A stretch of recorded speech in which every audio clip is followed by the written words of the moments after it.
شروع اللہ کے نام سے جو بڑا مہربان نہایت رحم والا ہے۔ جب آپ دل سے یہ کہہ دیتے ہیں کہ مجھے اللہ کافی ہے تو روح کے اندر تک سکون تحلیل ہو جاتا ہے۔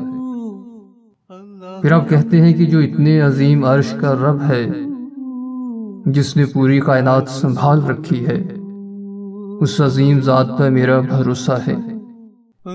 جب سب سے زبردست، سب سے بہترین وکیل آپ کی پشت پر ہے تو پریشان کیوں ہو؟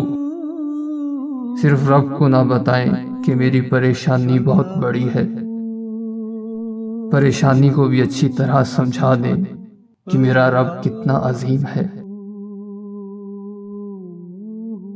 اس دعا سے طاقتور اور پر اثر کوئی دعا نہیں ہو سکتی جو انسان صبر کے اس آخری مرحلے پر مانگتا ہے، جہاں ضبط ٹوٹ جاتا ہے اور تڑپ لفظوں کی دسترس سے بہت دور نکل جاتی ہے۔ بس پھر آپ ہوتے ہیں، یقین ہوتا ہے اور معجزے ہوتے ہیں۔